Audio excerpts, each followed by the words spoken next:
नमस्कार मित्रों, जय जिनेंद्र, श्री गणेशाय नमः। मैं आपका दोस्त सन्नी जैन और आप सभी का हमारे चैनल पर हार्दिक स्वागत है। वीडियो शुरू करने से पहले आप सभी से अनुरोध है, कृपया हमारे चैनल को सब्सक्राइब अवश्य कीजिए और बेल आइकन को ज़रूर दबाइए ताकि नई नई वीडियो बनाने का प्रोत्साहन मिलता रहे। दोस्तों, आज का विषय शुरू करते हैं। आज का विषय है विवाह में विलंब के क्या कारण हैं।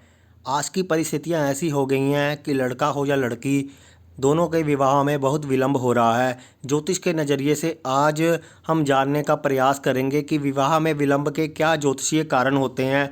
सबसे पहले संक्षेप में इसकी चर्चा करते हैं। दोस्तों, पहले विवाह की उम्र 15 वर्ष से 18 वर्ष तक की होती थी, जो बढ़कर 20-22 वर्ष की हो गई है। बड़े बड़े दिल्ली, बम्बई जैसे शहरों में ये 22 वर्ष से 25 वर्ष तक पहुंच गई है। इसलिए यदि इन शहरों में 25 वर्ष से पहले विवाह हो जाता है तो उसे ठीक समय का विवाह माना जाता है, और उससे पहले जल्दी विवाह और बाद में विलंब से विवाह माना जाता है। पहले लड़कों के लिए कुछ और भी महत्वपूर्ण विचारणीय प्रश्न होते थे, जैसे संयुक्त परिवार की जिम्मेदारी, भाई बहनों का विवाह और कभी कभी माता पिता को खर्च में मदद करना इत्यादि।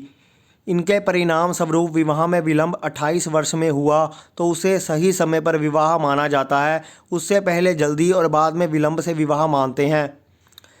पुराने समय में बाल विवाह भी बहुत प्रचलित था। आज भी कई शहरों में बाल विवाह होता है, परंतु उसका अनुपात घटता जा रहा है।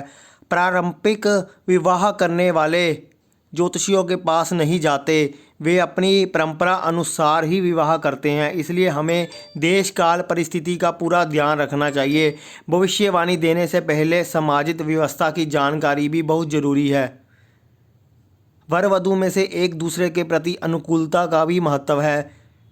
शिक्षा स्तर, नौकरी का स्तर, नौकरी की प्रवृत्ति भी अनुकूलता देखने के लिए ज़रूरी हो गई है। बड़े शहरों में विलंब का एक कारण ज्योतिष के माध्यम से ये भी हो सकता है। मंगल दोष भी विवाह विलंब का कारण हो सकता है।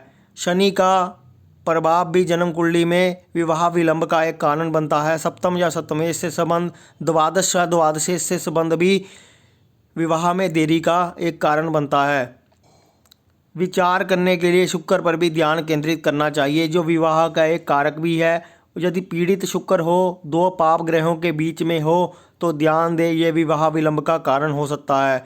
यहीं दुखी विवाहित जीवन का कारण भी हो सकता है, क्योंकि शुक्र ही इंद्रिय सुख का कारण भी है। आर्थिक कारणों के साथ साथ कुछ सामाजिक और मनोवैज्ञानिक कारण भी है। लड़के और लड़कियां काफ़ी महत्वाकांक्षी हो गए हैं। वे अपने जीवन साथी के सामाजिक तथा आर्थिक स्तर के प्रति ऊंची अपेक्षाएं रखते हैं, जिसे पाना हमेशा संभव नहीं होता है। इस तरह शुरू में ही पढ़े लिखे और अच्छे परिवार के लोगों को मना करना भी विवाह में विलंब का कारण बनता है। ज्योतिष दृष्टिकोण से सबसे पहले हमें चंद्रमा पर भी विचार करना चाहिए। इसलिए जब जन्म कुंडली का आकलन करना है तो सबसे पहले हमें चंद्रमा की स्थिति पर गौर करना आवश्यक है। यदि चंद्रमा अकेला है, चंद्रमा पर किसी ग्रह की दृष्टि नहीं है, चंद्रमा केंद्रुम में है, उसका केंद्रुम भंग नहीं हो रहा, तो ऐसी स्थिति में विवाह विलंब का एक बहुत बड़ा कारण बन सकता है। दूसरा कारण है कि शुक्र अगर पाप पीड़ित है, शुक्र अकेला है, शुक्र का संबंध सप्तम सप्तमेश से नहीं बन रहा, मंगल से नहीं बन रहा, तो ऐसी स्थिति में विवाह में देरी होने का एक बड़ा कारण हो सकता है। गुरु अगर जन्म कुंडली में बहुत कमज़ोर है, गुरु वक्री है, गुरु अस्त है, या अन्य कई कारणों से गुरु बहुत ज़्यादा कमज़ोर है, तो विवाह विलंब का एक कारण हो सकता है, क्योंकि गुरु का आशीर्वाद ही विवाह को पूर्ण करता है। इसलिए गुरु का रोल भी विवाह में महत्वपूर्ण होता है। तो ऐसे बहुत से कारण हैं जिस पर चर्चा ऐसे नहीं की जा सकती। ऐसे बहुत से हज़ारों कारण मिलेंगे, परंतु आज हम आपको एक उदाहरण कुंडली के द्वारा इसको बताने की कोशिश करेंगे, ताकि आपको जल्दी में समझ में आ जाए। क्योंकि उदाहरण कुंडली के माध्यम से जो डाउट हैं वो जल्दी क्लियर हो जाएंगे, और कुछ जो योग हैं वो जल्दी समझ में आ जाएंगे। इसलिए हम उदाहरण कुंडली पर चलते हैं, फिर वहाँ पर आपको समझाने का प्रयास करते हैं। तो चलिए उदाहरण कुंडली पर चलते हैं। दोस्तों, ये एक मिथुन लगन की जन्म पत्रिका है।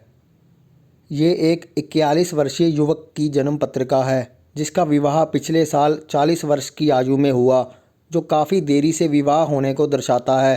तो इस जन्म कुंडली में आपको हम योग बताएंगे कि कौन से योगों ने विवाह में देरी का कारण यहाँ पर संपन्न किया और इतनी देरी इस जातक को विवाह में क्यों हुई। दोस्तों, जैसा कि मैंने पहले कहा है कि चंद्रमा को देखना बहुत आवश्यक है। तो इस जन्म कुंडली में जो चंद्रमा मन का कारक है, जो चंद्रमा मन की अवस्था बताता है, वो द्वादश भाव में अकेला है। चंद्रमा यहाँ पर उच्च का जरूर है, परंतु द्वादश भाव में अकेला है। चंद्रमा पर किसी ग्रह की दृष्टि नहीं है। वैदिक दृष्टिकोण से चंद्रमा पर किसी ग्रह की दृष्टि नहीं है, ना ही गुरु की दृष्टि है, ना ही शनि की दृष्टि है, ना ही राहु की है, ना ही केतु की है और अन्य किसी भी ग्रह की दृष्टि चंद्रमा पर नहीं है, जिस कारण चंद्रमा पूर्ण रूप से यहाँ पर अकेला है। जब चंद्रमा अकेला होगा तो ऐसे इंसान का विवाह बहुत विलंब से होगा, क्योंकि चंद्रमा हमारे मन के अंदरूनी हिस्से को दर्शाता है। जब उसमें बहुत ज़्यादा अकेलापन होगा तो वहाँ पर वो जन्म कुंडली के माध्यम से प्रदर्शित होगा। ऐसे इंसान को जल्दी से सुख नहीं मिलता, यानी विवाह बहुत देरी से होता है। पारिवारिक सुख बहुत देरी से शुरू होता है। और जहाँ पर अगर हम दूसरा कारण देखें तो चतुर्थ भाव में शनि बैठा हुआ है। चतुर्थ भाव में शनि बैठने से भी पारिवारिक जीवन बहुत देरी से शुरू होता है ऐसे इंसान का। यहाँ पर चंद्रमा द्वादश भाव में अकेला है और चतुर्थ भाव में शनि होने से विवाह में देरी होगी। ऐसे इंसान के पारिवारिक जीवन देरी से शुरू होगा, क्योंकि नाइन्थ लॉर्ड होकर यहाँ पर शनि फोर्थ हाउस में बैठा है, यानी परिवार की जिम्मेदारी निभाते निभाते इस इंसान की शादी में देरी हो जाएगी। यहाँ पर शनि इस प्रकार से यहाँ पर संकेत दे रहा है।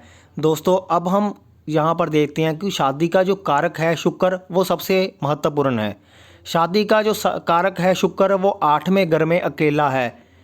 यहाँ पर शुक्र के आगे और पीछे उसके 2 शत्रु ग्रह हैं, सूर्य और केतु, यानी शुक्र भी पाप कर्तरी में है, जो एक विवाह विलंब का कारण बताता है। शुक्र शनि की राशि में भी है, जो देरी से कारण यहाँ पर बता रहा है। दोस्तों, जब तक शुक्र का मंगल से संबंध नहीं बनेगा, विवाह नहीं होगा। आपको एक सूत्र और बताता हूँ, अगर शुक्र और मंगल का षडाष्टक होगा किसी भी जन्म कुंडली में, जैसे मंगल तीसरे घर में है और शुक्र 8वें घर में है, तो 6 और 8 भावों का संबंध बना, तो जिस कारण मंगल और शुक्र का षडाष्टक बनता है, जो विवाह में एक देरी का कारण ये भी बताता है। इसलिए जिस भी जन्म कुंडली में मंगल और शुक्र षडाष्टक होंगे, वहाँ पर भी एक देरी का कारण हो सकता है। तो दोस्तों, अब हम बात करते हैं 7th हाउस की, जो प्रमुख हाउस है। अगर 7th हाउस का स्वामी तीसरे घर में जाता है तो भी विवाह में देरी का कारण बनता है, क्योंकि तीसरा घर भी मेहनत का घर है। बहुत ज़्यादा मेहनत और प्रयास करने पर ही ऐसे जातक का विवाह हो पाता है। और यहाँ पर जो 7th हाउस का स्वामी है वो गुरु, वो वक्री भी है। जब 7th हाउस का स्वामी वक्री हो जाता है तो भी विवाह में विलंब का एक कारण बनता है। तो इस जन्म कुंडली में 4 प्रमुख कारण आपको मैंने यहाँ पर बताए हैं कि चंद्रमा यहाँ पर अकेला है, चतुर्थ भाव में शनि बैठा हुआ है, शुक्र जो विवाह का कारक है वो पाप कर्तरी में है, उसका मंगल से संबंध नहीं बनता, और जो गुरु है वो वक्री है, जिस कारण इसका जातक का विवाह है बहुत देरी से होगा। यहाँ पर डिनाइल नहीं होगा, क्योंकि गुरु वक्री है। गुरु वक्री होकर शुक्र से संबंध बनाता है, यानी इसका विवाह लिखा हुआ है किस्मत में, लेकिन बहुत देरी से। तो यहाँ पर देरी से विवाह होने की एक संभावना ये बनती है। और एक अंतिम पॉइंट आपको बताता हूँ, इस जातक के 7th हाउस में 22 बिंदु हैं अष्टक वर्ग में, जो विवाह में देरी होने का कारण बताते हैं।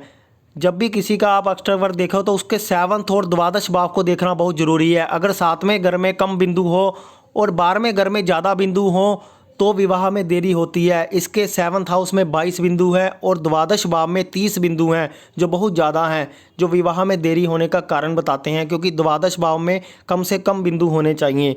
तो इस प्रकार से ये सभी कारणों को मिलाकर यहाँ पर विवाह में देरी होने का एक कारण बनता है। तो दोस्तों, उम्मीद करता हूँ इस जन्म कुंडली के माध्यम से आपने अच्छी तरह से योगों को समझने का प्रयास किया है कि कैसे विवाह में विलंब के कारण बनते हैं और कौन कौन से ग्रह अपनी महत्वपूर्ण भूमिका निभाते हैं। तो दोस्तों, अगर आपको आज का वीडियो पसंद आया तो कृपया वीडियो को लाइक अवश्य कीजिए, वीडियो को शेयर अवश्य कीजिए और चैनल को सब्सक्राइब अवश्य कीजिए।